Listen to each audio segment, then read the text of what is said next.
Hello everyone. तो कैसे हैं आप सब लोग। यहाँ दोस्तों देखिए, आज के इस वीडियो में हम लोग हिंदी से, ठीक है ना, क्लास 10th हिंदी से जितना भी टॉप मोस्ट वीवीआई सब्जेक्टिव और ऑब्जेक्टिव क्वेश्चन है, टोटल का टोटल एक ही वीडियो में देखने वाले हैं। तो आपको करना क्या है, आपको वीडियो को लाइक करके चैनल को सब्सक्राइब कर लेना है। और देखिए डिस्क्रिप्शन में जो है क्लास 12th के चैनल का लिंक है जिसका नाम है बोर्ड क्रैकर, तो आप उसे भी सब्सक्राइब कर सकते हैं। तो चलिए शुरू करते हैं और देखते हैं सबसे पहले हम लोग ऑब्जेक्टिव क्वेश्चन, और देखते हैं ऑब्जेक्टिव में पहला नंबर क्वेश्चन क्या है हुआ।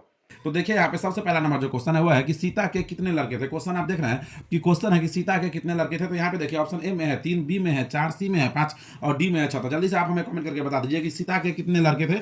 उसके बाद हम आपको आंसर बताते हैं मेरे भाई। तो सीता को जो है कुल 3 लड़के थे। तो ऑप्शन नंबर ए जो है यही इसका राइट आंसर हो जाएगा। तो ये तो हो गया क्लास 10 का क्वेश्चन मेरे भाई। इसके बाद तो आपको 11th और 12th में पढ़ना है। तो उसके लिए अपना जो 11th और 12th का चैनल है बोर्ड क्रैकर, जाके आप जो है यूट्यूब पे यहाँ पे सर्च कीजिए और वहाँ पे जाकर उसको भी सब्सक्राइब कर लीजिएगा मेरे भाई। या नहीं तो डिस्क्रिप्शन में लिंक है, आप वहाँ से भी सब्सक्राइब कर सकते हैं। अब देखिए अगला क्वेश्चन है कि दूसरा नंबर जो क्वेश्चन है वह है कि वाणी कब विष के समान हो जाती है। देखिए क्वेश्चन आप देखिए कि कितना वीवीआई है कि वाणी कब विष के समान हो जाती है।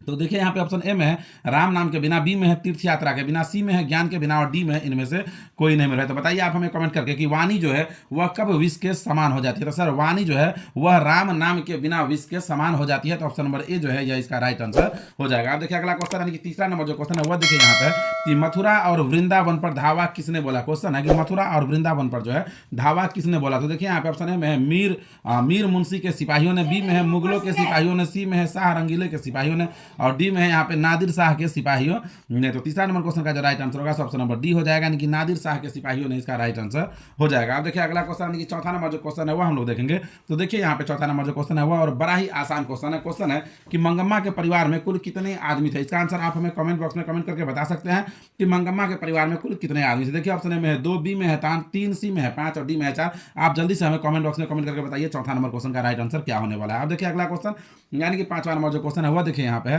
तो क्वेश्चन है कि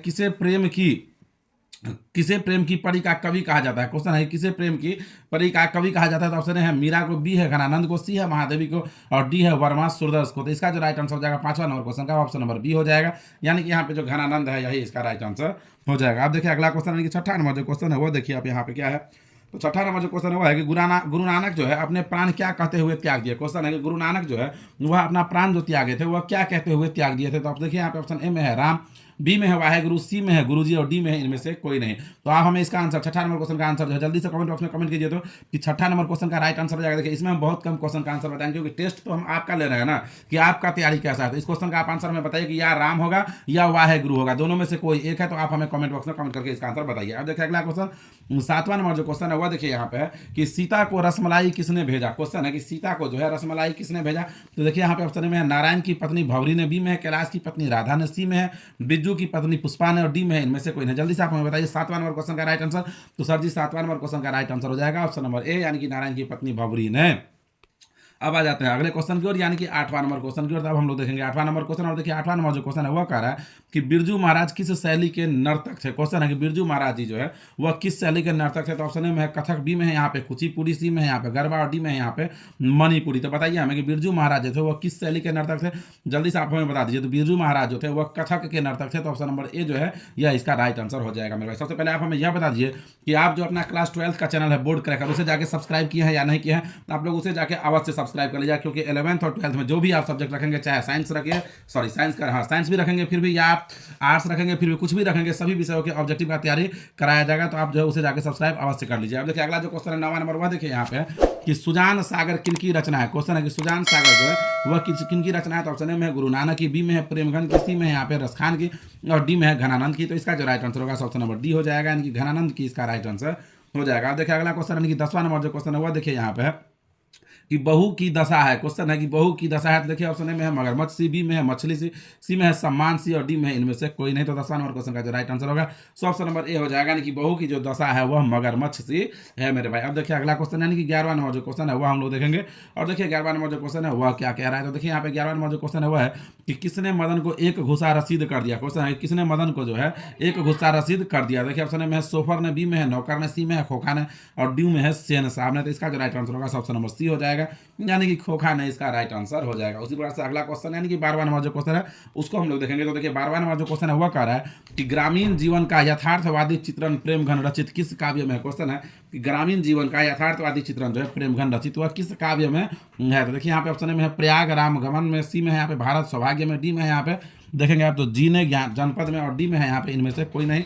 तो इसका जो राइट आंसर होगा ऑप्शन नंबर सी हो जाएगा। ठीक है मेरे भाई, अब आ जाइए अगले क्वेश्चन की ओर, यानी कि 13वां नंबर जो क्वेश्चन है उसके ओर आ जाते हैं। और देखिए 13वां नंबर जो क्वेश्चन है वह कह रहा है यहाँ पे कि सीता के बेटों ने सीता को कितने रुपए माहवारी खर्च देने का निर्णय लिया। कह रहा है कि सीता के बेटे जो है वह सीता को कितना रुपया माहवारी महीने का खर्च देने का निर्णय लिया था। ऑप्शन ए में है 100 रुपया, बी में है यहाँ पे 50 रुपया, सी में है 60 रुपया और डी में है 70 रुपया। तो इसका जो राइट आंसर होगा ऑप्शन नंबर बी हो जाएगा, यानी कि 50 रुपया इसका राइट आंसर हो जाएगा। अब आ जाइए अगले क्वेश्चन की ओर, यानी कि 14वां नंबर जो क्वेश्चन है उसके ओर। तो देखिए यहाँ पे 14वां नंबर जो क्वेश्चन है वह है कि सेन साहब की कितनी लड़कियाँ थी। जल्दी से आप हमें कमेंट बॉक्स में कमेंट करके बताइए कि सेन साहब की कितनी लड़कियाँ थी। तो देखिए यहाँ पे ऑप्शन ए में है 3, उसके बाद आप देखेंगे तो ऑप्शन बी में है 5, सी में है 4 और डी में है 6 मेरे भाई। तो सेन साहब की कुल 5 लड़कियाँ थी, यानी कि ऑप्शन नंबर बी जो है यही इसका राइट आंसर हो जाएगा। चलिए अब आ जाइए अगले क्वेश्चन की ओर, यानी कि यहाँ पे 5 हो गया। अब आ जाइए अगले क्वेश्चन की ओर। 15वां नंबर जो क्वेश्चन है उसको देखिए यहाँ पे क्या कर रहा है। क्वेश्चन है कि कथाकार को वर्षों से मंगम्मा कौन सी वस्तु दिया करती थी। क्वेश्चन है कि कथाकार को मंगम्मा जो है वर्षों से कौन सी वस्तु दिया करती थी। तो देखिए यहाँ पे ऑप्शन में है दूध, बी है घी, सी है सब्जी और डी है दही। तो इसका जो राइट आंसर होगा ऑप्शन नंबर डी हो जाएगा, यानी कि दही इसका राइट आंसर हो जाएगा। उसी प्रकार से अगला क्वेश्चन यानी कि 16वां नंबर जो क्वेश्चन है वह देखेंगे। यहाँ पे तो देखिए 16वां नंबर जो क्वेश्चन है वह है कि बहादुर का पूरा नाम क्या था। क्वेश्चन है कि बहादुर का पूरा नाम क्या था। तो ऑप्शन ए में है राम बहादुर, बी में है दिल बहादुर, सी में है गुल बहादुर और डी में है फुल बहादुर। तो इसका जो राइट आंसर होगा ऑप्शन नंबर बी हो जाएगा, यानी कि दिल बहादुर इसका राइट आंसर हो जाएगा। आप देखेंगे अगला क्वेश्चन यानी कि 17वां नंबर जो क्वेश्चन है वह हम लोग देखेंगे। तो देखिए 17वां नंबर जो क्वेश्चन है वह है यहाँ पे कि रसखान ने किसे चित्तचोर कहा है। क्वेश्चन है कि रसखान जो है वह किसे चित्तचोर कहा है। तो ऑप्शन ए में देखिए यहाँ पे है कृष्ण को, बी में है राधा को, सी में है शिव को और डी में है ब्रह्मा को। तो रसखान जो है वह कृष्ण को चित्तचोर कहे हैं। तो ऑप्शन नंबर ए जो है यह इसका राइट आंसर हो जाएगा। अभी तक हम लोग 17 क्वेश्चन देख चुके हैं और आपका इसमें कितना सही हुआ है। अब देखिए अगला जो क्वेश्चन है वो 18 नंबर है। यहाँ पे देखिए कि चौखटे में बेटे को क्या नहीं अटकता है। क्वेश्चन है कि चौखटे में बेटे को क्या नहीं अटकता है। तो ऑप्शन में है क ख ग घ। तो इसका जो राइट आंसर होगा ऑप्शन नंबर ए हो जाएगा, यानी कि क इसका राइट आंसर हो जाएगा। अब देखिए अगला क्वेश्चन है कि 19वां नंबर जो क्वेश्चन है वह देखिए यहाँ पे है कि सीता के पुत्रों के नाम है। क्वेश्चन है कि सीता के पुत्रों का क्या नाम है। तो ऑप्शन में है कैलाश, बी में है हरि ए में है कैलाश हरि एवं गोविंद, डी में है कैलाश नारायण एवं बिजू, सी में है हरि गोपाल एवं नारायण और डी में है यहाँ पे आप देखेंगे शकर भोला एवं सुमित। तो इसका शंकर है यहाँ पे। तो इसका जो राइट आंसर होगा ऑप्शन नंबर बी हो जाएगा, यानी कि यहाँ पे कैलाश नारायण एवं बिज्जू जो है यही इसका राइट आंसर हो जाएगा। अब देखिए अगला क्वेश्चन कि 20वां नंबर जो क्वेश्चन है वह देखिए यहाँ पे कि प्रदेश की विद्या पढ़ने का क्या परिणाम हुआ। कह रहा है कि प्रदेश की विद्या पढ़ने का क्या परिणाम हुआ। तो देखिए ऑप्शन ए में है यहाँ पे सबकी बुद्धि भारतीय हो गई, सबकी बुद्धि विदेशी हो गई, सबकी बुद्धि आध्यात्मिक हो गई या उपयुक्त सभी। तो इसका जो राइट आंसर होगा 20वां नंबर क्वेश्चन का ऑप्शन नंबर बी हो जाएगा, यानी कि सबकी बुद्धि विदेशी हो गई, यही इसका राइट आंसर हो जाएगा। तो आप देख रहे हैं क्वेश्चन है कि मंगम्मा का अपनी बहू के साथ किस बात को लेकर विवाद था। क्वेश्चन आप देख रहे हैं। अब हम आपको क्यों बोले हैं कि आपको हम सब्जेक्टिव से बिल्कुल निश्चिंत कर देंगे। तो देखिए यह क्वेश्चन देखिए आपको समझ में आ जाएगा। यह क्वेश्चन जो है यह देखिए आप 2012 में पूछा गया है, 14 में पूछा गया है, 17 में पूछा गया है, 19 में पूछा गया है और 22 में पूछा गया। अभी 2 साल से नहीं पूछा है, यानी कि इस बार पूछने का बहुत ही ज़्यादा चांसेस है मेरे भाई। तो इसका आंसर क्या हो जाएगा आइए देखते हैं यहाँ पे। तो देखिए मंगम्मा को अपनी बहू के साथ किस बात को लेकर विवाद था। देखिए तो आंसर में कह रहा है कि मंगम्मा को जो है अपनी बहू के साथ घरेलू मामलों को लेकर विवाद था। मंगम्मा को जो है अपने बहू के साथ जो है ना घरेलू मामलों को लेकर विवाद था। यह विवाद जो है बेटे पर अधिकार को लेकर था। मंगम्मा अपने बेटे पर अधिकार बनाए रखना चाहती थी, लेकिन बहू यह मानने को तैयार नहीं थी। तो आपको याद हो जाएगा इसका आंसर। तो मंगम्मा का जो है अपने बहू के साथ किस बात को लेकर विवाद था मेरे भाई। तो मंगम्मा को अपनी बहू के साथ घरेलू मामलों को लेकर विवाद था। यह विवाद बेटों पर अधिकार को लेकर था। मंगम्मा चाहती थी कि अपने बेटे पर अधिकार बनाए रखे, लेकिन चूंकि उसका शादी हो चुका था तो उसकी जो बहू थी यह मानने को तैयार नहीं थी। यह हो जाएगा पहला नंबर क्वेश्चन का आंसर। आप हमें कमेंट करके बताइए आपको समझ में आ गया। समझ में आ गया तो एक बार यस सर कमेंट बॉक्स में कमेंट जरूर कर दीजिएगा, ठीक है। तो चलिए अब हम लोग देखते हैं दूसरा नंबर क्वेश्चन।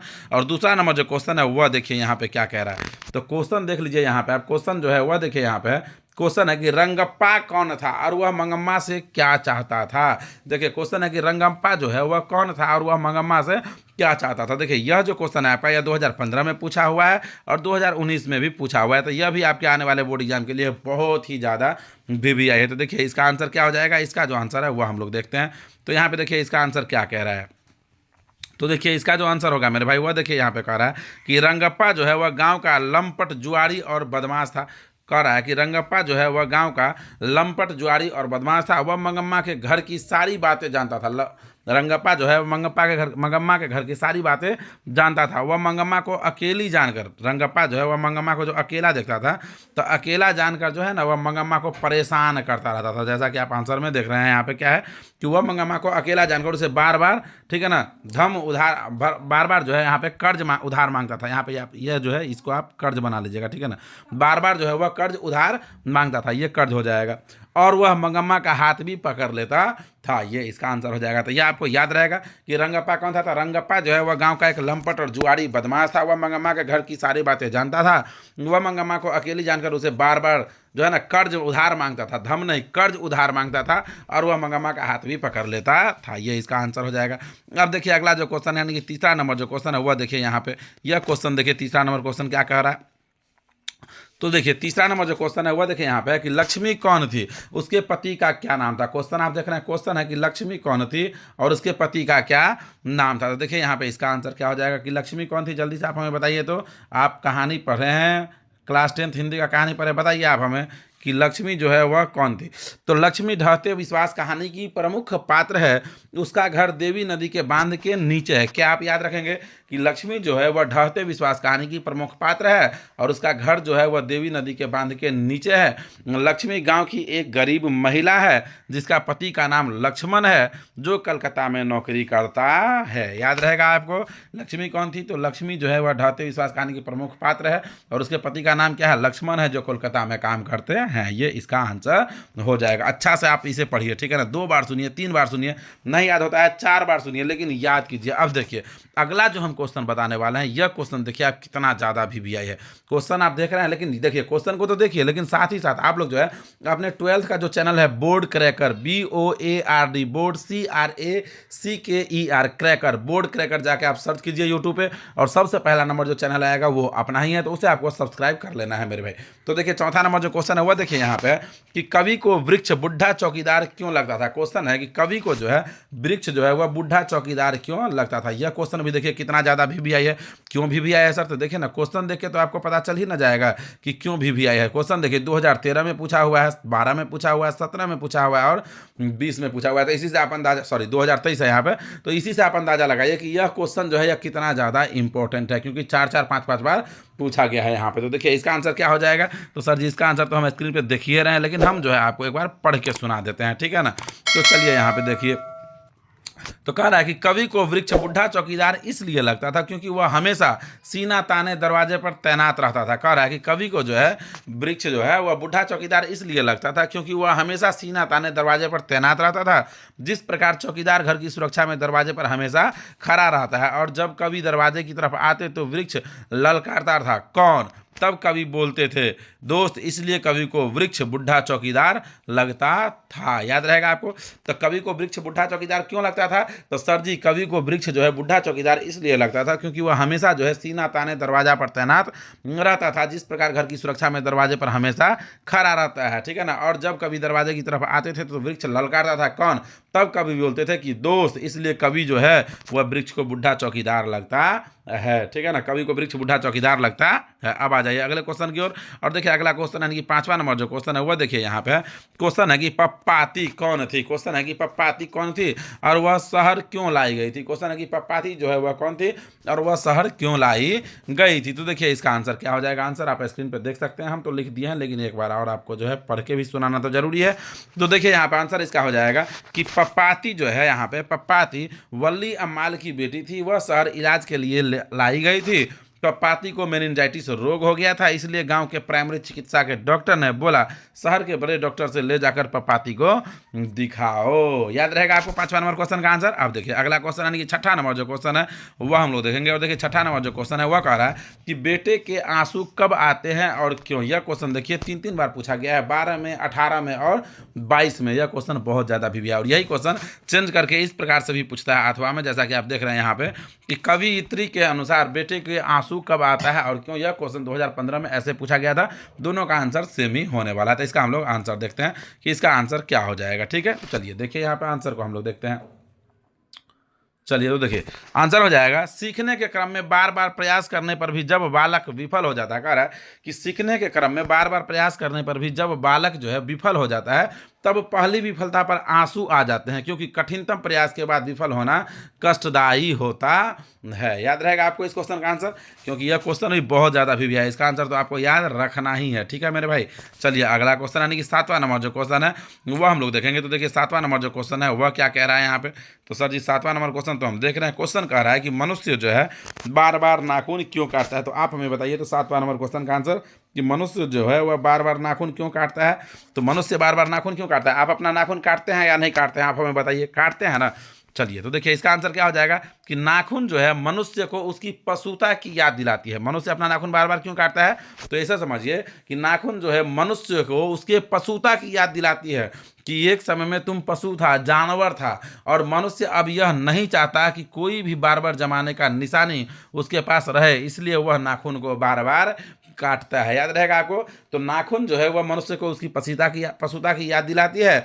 मनुष्य अब यह नहीं चाहता है कोई भी उसे बर्बर जमाने का निशानी उसके पास रहे, इसलिए वह नाखून को बार बार काटता है। ये हो जाएगा 7वां नंबर क्वेश्चन का आंसर। अब हम लोग 8वां नंबर क्वेश्चन देख लेंगे, लेकिन उससे पहले आप लोग जो है अपने अपने डिस्ट्रिक्ट का नाम कमेंट बॉक्स में कमेंट करके जरूर बताइएगा कि आप किस किस जिला से आते हैं और किस किस डिस्ट्रिक्ट से हमें देख रहे हैं, या तो आपको बताना ही है। ठीक है, अब देखते हैं हम लोग अगला क्वेश्चन, यानी कि 8वां नंबर जो क्वेश्चन है वह देखते हैं। तो देखिए यहाँ पे 8वां नंबर क्वेश्चन कह रहा है कि कवि की दृष्टि में आज के देवता कौन है और वह कहाँ मिलेंगे। क्वेश्चन है कि कवि की दृष्टि में आज का देवता जो है कौन है और वह कहाँ मिलेंगे। तो देखिए इसका आंसर हो जाएगा कि कवि की दृष्टि में आज के देवता मजदूर और किसान है। याद रखिएगा आप कि कवि की दृष्टि में आज के देवता जो है वह मजदूर और किसान है, और वह सड़कों पर गिट्टी तोड़ते हुए और खेत खलिहानों में काम करते हुए मिलेंगे। यह क्वेश्चन भी आपके आने वाले बोर्ड एग्जाम के लिए बहुत ही ज़्यादा भी आया है, क्योंकि देखिए ऑलरेडी यह क्वेश्चन जो है 4 बार पूछ चुका है, 11 में, 17 में, 20 में और 21 में। तो इसे भी आप अवश्य याद कर लेंगे। अब देखेंगे हम लोग अगला क्वेश्चन, यानी कि 9वां नंबर जो क्वेश्चन है वह देखेंगे यहाँ पे।